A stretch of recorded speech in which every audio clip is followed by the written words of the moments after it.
There's a growing trend online here to talk about your favorite book or favorite quote.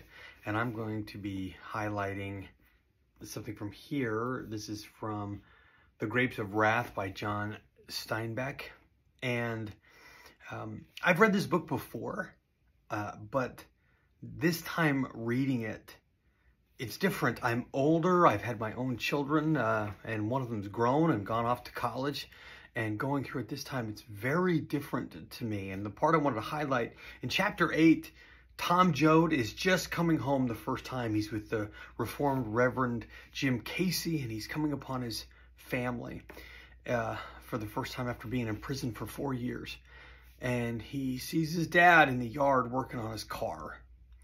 And he says to Jim, you know, hey, don't say anything. I want to kind of surprise him because, you know, who doesn't love playing a trick on their dad?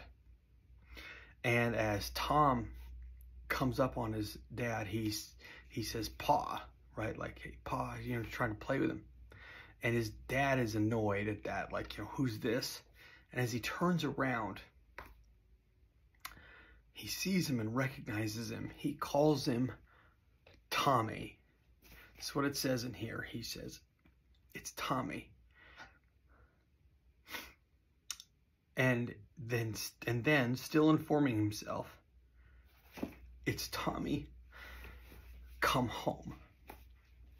And I love that little moment because as I've gotten older, I've realized that our children are always our little children to us.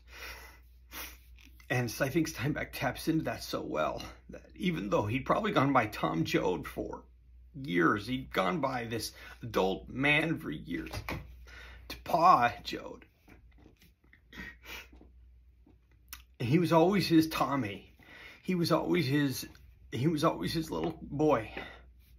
And even though he'd gone to prison, he'd gone away, when he came home, when he'd come home, that was such a joy and such a wonderful thing.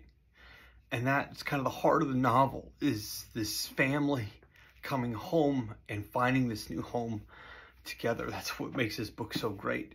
And I encourage everybody to read it.